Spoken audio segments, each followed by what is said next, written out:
Something's burning in Cleveland. And it's not just the headlines. It's pride, frustration, and a city's breaking point colliding all at once. The Browns have become a storm of secrets and silence, and somewhere inside that chaos, a power shift is brewing. Coaches clashing, players waiting, and a fan base that's had enough. Everyone feels it. The next move won't just decide the season. It could decide the future of football in Cleveland. In this city, football isn't just a game. It's religion. It's theater, tragedy, and obsession, all wrapped in the sound of roaring crowds and broken hearts. Every week, the Browns manage to find new ways to shock their fans. But this time, the chaos feels heavier. It feels personal. Because what's happening now isn't just about losses. It's about loyalty, pride, and power slipping through desperate hands. The whispers started small. A rumor here, a leak there. But they spread fast. Insider Mary Kay Cabot dropped the bomb. Kevin Stefanski, the man who's ruled the Browns sidelines for years, could finally be stripped of his play-calling duties. The name being whispered as his replacement? Tommy Rees, a fiery young offensive coordinator known for one thing: getting the best out of his quarterback. But that's only half the story. The other half, the one shaking Cleveland to its core, is about Shedeur Sanders, the quarterback fans have been begging to see. For months, his name echoed through the city like a promise waiting to be kept. Put Shedeur in. Let the kid play. Every tweet, every talk show segment, every fan chant circled back to him. The most electric young quarterback on the roster had been invisible, benched, ignored, and hidden behind the smoke of injury reports and team decisions. While fans argued online and the media spun their theories, Shedeur was working in silence, alone, unseen, and unbothered. Late nights in the indoor facility, early mornings on empty fields, running drills until his hands bled from the cold. No cameras, no complaints, no theatrics, just quiet determination. He wasn't waiting for permission. He was preparing for a moment everyone else thought would never come. And then Stefanski said it, the line that lit Cleveland on fire. He's not the focus right now. That single sentence detonated everything. It wasn't just disrespect, it was dismissal. It was a coach drawing a line in the sand, not based on performance, but on control. Fans erupted, former players spoke out. Analysts called it the most tone-deaf comment of the season. Because everyone knew what it meant. Stefanski wasn't protecting the team. He was protecting his power. Behind the scenes, the inconsistencies were impossible to ignore. Who actually pushed for Shedeur in the draft? Who fought for Dillon Gabriel to start? Why did the most naturally gifted passer on the roster spend weeks watching from the sidelines while the offense imploded? Every question led to the same uncomfortable truth. There was a power struggle brewing inside Berea. Some say the front office wanted Shedeur all along. A face for the future. A leader for the next decade. Others say Stefanski never wanted him, seeing him as a threat to his system, a player who wouldn't bend to his rigid design. The result? Tension, politics, and a locker room split down the middle. Shedeur could have spoken up. He could have fed the rumors, taken the bait, or turned public opinion against his coach. But he didn't. He stayed quiet.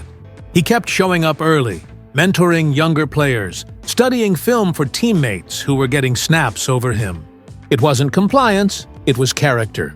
Every quiet moment was defiance in disguise. But the truth is, the mental toll was brutal. Imagine being told you're not good enough when every stat, every rep, every throw proves otherwise. Imagine watching your team crumble from the sidelines, powerless to change it. That's not just unfair, that's sabotage disguised as coaching. Rees isn't just another play caller. He's a quarterback's coach in the truest sense, creative, adaptable, and fearless. He studies players like puzzles, finding what makes them tick and building systems around their strengths. The moment his name entered the conversation, Cleveland's fan base erupted with hope. Old practice clips resurfaced online, Reese working with Shedeur during training sessions, and fans saw something Stefanski never did: chemistry. Natural, effortless chemistry. Reese represents what Cleveland has been missing for years: freedom. Freedom to move, to innovate, to play with rhythm instead of fear. Under Stefanski, everything felt scripted, mechanical, suffocating. Under Reese, it could finally feel alive again. If Reese truly takes over play calling, it won't just be a schematic shift. It'll be a cultural one. A sign that Cleveland is finally ready to evolve. It's about damage control. The Browns' front office has been roasted week after week, by fans, by media, by their own alumni. Every meltdown has made headlines. Every bad loss has been turned into memes. And the narrative has spiraled out of control. The higher-ups aren't acting out of brilliance. They're acting out of fear. Fear of losing the city. Fear of wasting another season. Fear of becoming the league's eternal punchline. They know the team's reputation is crumbling. They know patience has run out. And they know the only thing that can save them now is hope. The kind Shedeur Sanders represents. Still, amid all the chaos, there's something poetic about it. Because for Shedeur, this isn't just a comeback. It's redemption. This is about a young quarterback who refused to break, even when the system tried to bury him. He's not chasing revenge. He's chasing vindication. To prove that he belonged on that field all along. To show that talent, patience, and heart will always outlast politics and pride. And if Tommy Reese is truly in his corner, that redemption story could become legend. Reese understands Shedeur, his timing, his instincts, his calm under pressure. Together, they could be the formula Cleveland's been searching for: a quarterback and coordinator who trust each other enough to take real risks. It's almost unbelievable that Stefanski still holds his title after the chaos he's caused. His stubborn loyalty to his system, his refusal to evolve, and his inability to read the room have cost this franchise dearly. The locker room's energy is fractured, his authority questioned, his once steady reputation fading fast. Even insiders, who used to defend him, are quietly backing away. If Tommy Reese steps in and ignites this offense, it could be the final crack that ends Stefanski's reign for good. But don't mistake this shakeup for a master plan. This isn't about accountability or growth.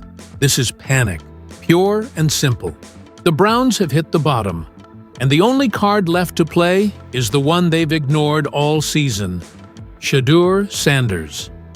It took humiliation, locker room whispers, and public embarrassment for them to finally make this move. Every press conference became a spectacle, every loss another scar. Now, desperate to stop the bleeding, they're handing the keys to the one player fans still believe in. Because for all the controversy, all the dysfunction, there's still one undeniable truth: Shedeur Sanders is ready. Ready to lead, ready to silence every critic who doubted him, ready to prove that Cleveland's story isn't over, it's just unfinished. Right now, the city feels electric, tense, alive, and waiting for something to happen. Every insider's watching, every fan's holding their breath, every player knows the next move could change everything. If Shedeur really takes that first snap, with Reese calling the plays, the sound inside that stadium won't just be noise, it'll be release. A decade of frustration pouring out in one collective roar. Because this isn't just about football anymore. This is Cleveland's reckoning. This is about a city fighting for its pride, a quarterback fighting for his place, and a franchise fighting for its soul. But make no mistake, if the front office hesitates again, if they fumble this final chance, the fans will be done. Completely done. No more excuses. No more waiting. Because Cleveland has watched pride destroy potential too many times. This is their last shot. Their chance to turn chaos into a comeback. To turn doubt into destiny. And if they pull it off, if Shedeur Sanders steps onto that field and lights it up, it won't just save a season. It'll be the moment that changed everything. Because in Cleveland, nothing ever comes easy. Not victories, not respect, not redemption. But maybe that's the point. Maybe struggle is what makes the city's triumphs matter. When the lights come on and Shedeur finally takes that field, it won't just be another kickoff. It'll be a declaration that no matter how messy, how painful, how impossible it all seems, this team, this city, and this quarterback still believe.